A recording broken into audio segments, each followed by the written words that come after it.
What's up guys and welcome back sa ating channel. For today's video guys, meron tayong i-share. So, meron tayong gagawin guys, ito. Which is ProMac Bluetooth speaker. Yan. I-review muna natin to guys bago natin to i-repair.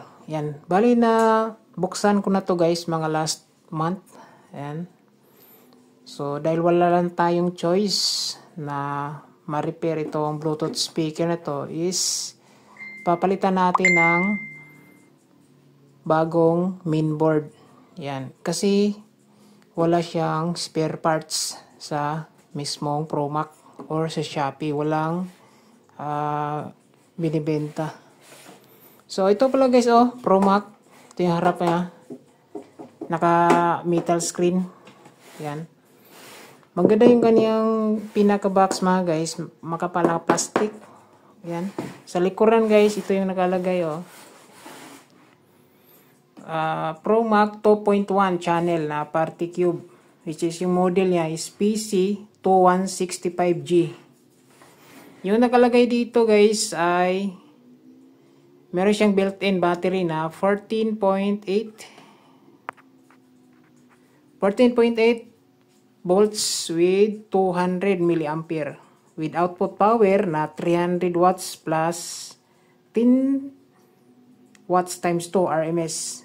Ayan. So, ito yung back portion guys. Ito yung kanyang mainboard. So, ito yung kanyang EC cord.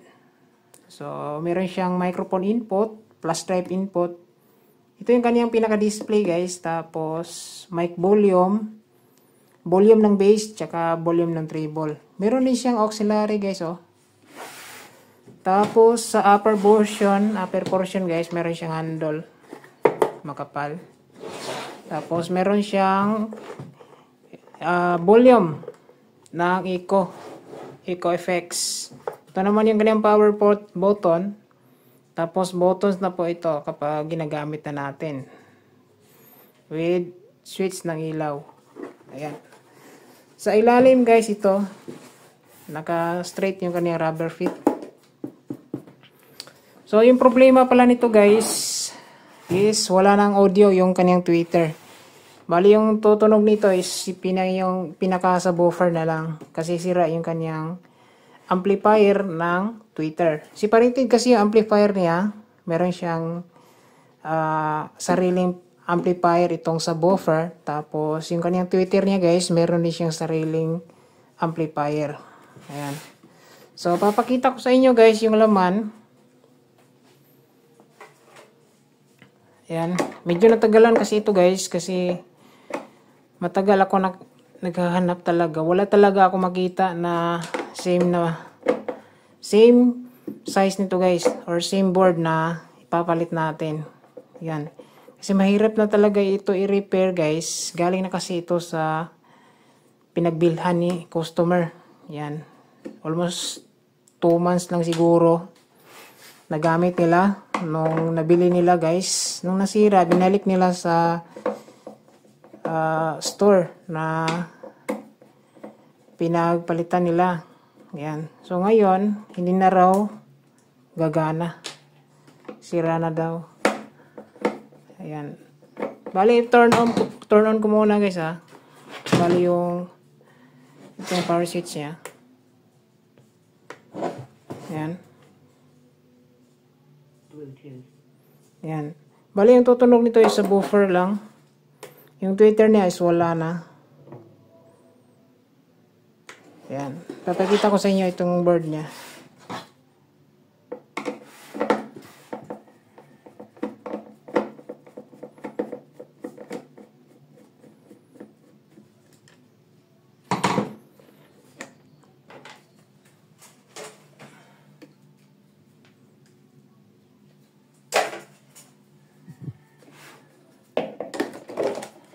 Ayan. So, condemn na kasi yung Twitter nito guys. Ito. Ayan. Noong una kasi guys, nung pag-trace ko nito is ito. Ito yung amplifier ng Twitter. Kasi naka-disconnect na po ito. Wala na po itong connection dito nung dumating dito guys. So, ito yung chance ko nasira itong IC na pang-amplifier ng Twitter.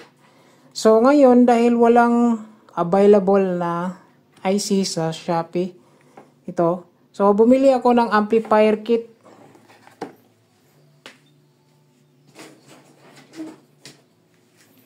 Ito. Mga last month pa kasi ito guys, itong Bluetooth na to. So, ito yung bili natin sa Shopee. Ito sana yung ilalagay ko dito guys na silbing gagamitin na lang na amplifier para sa Twitter para gumagana siya. So, ngayon guys, nung kinabit ko siya is may diferensya na pala yung kaniyang pinaka-system IC. Yan. So, naka-mute na yung kaniyang connection galing sa system patungo dito sa amplifier ng Twitter. So, wala talaga. Hindi na natin makuha yung output ng system IC patungo dito sa amplifier ng Twitter. So, kahit dinaan pa natin dito sa kanyang volume, kasi separated kasi yung volume niya. So, hindi talaga guys. Ayan. So, wala talaga siyang option. Yung option, last option ko na lang guys na para dito is palitan na lang ng bagong board. Ayan. So, okay naman yung customer na palitan ng bagong board para lang magamit niya. Kasi sayang naman, okay pa yung kanyang battery nito. Tapos, bagong-bago pa to, 2 months. Ayan. So, ito. Sana magkasya to dito. Kasi ito yung pamalit natin. I-unbox na lang natin guys.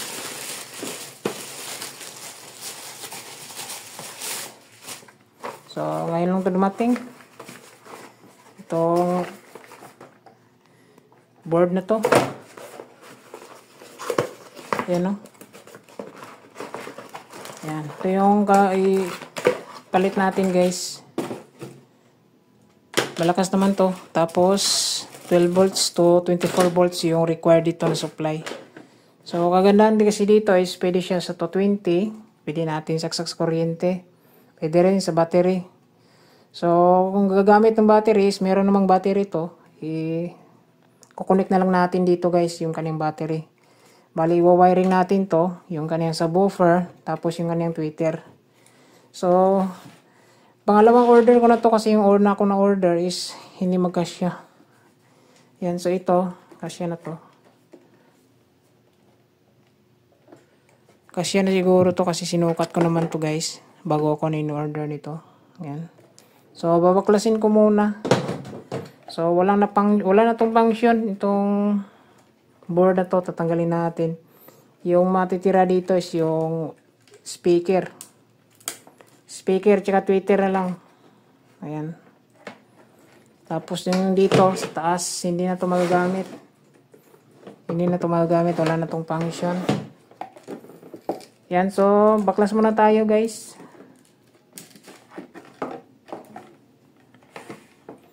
Yan, so ito yung last option na lang natin para mapagana natin yung Bluetooth.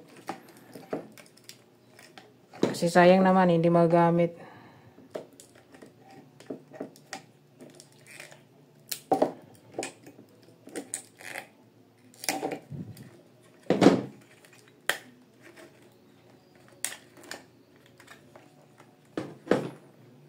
Yan.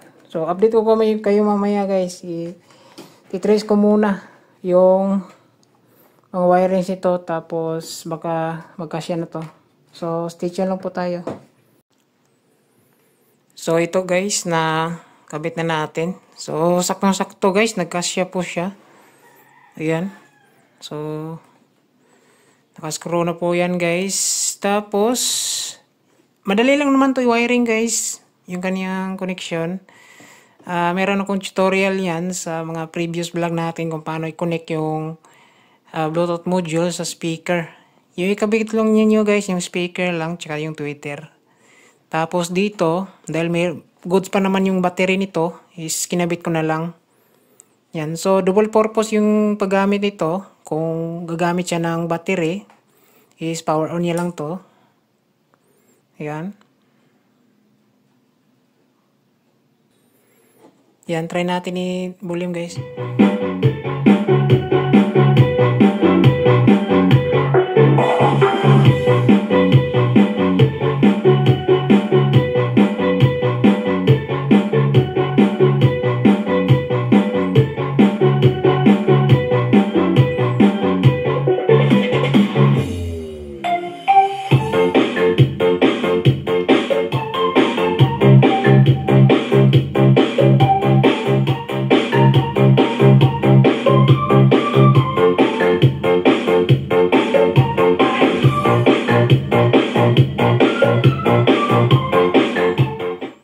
So, kung kuryente naman guys, off nyo to. So, kailangan, mas mainam hindi siya magkasabay, no? Ayan. Off natin kung mag-battery siya. On niya tong DC.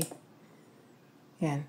Pero kapag mag-kuryente siya guys, or mag-charge, off niya tong, switch na tong DC power, tapos on tong AC power. Ayan. Para maka-charge yung battery.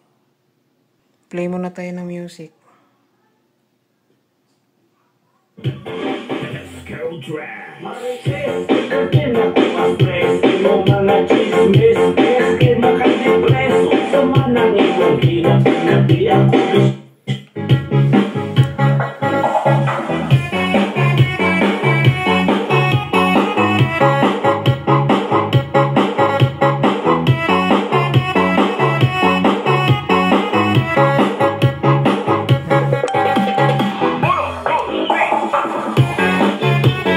So, good sa to.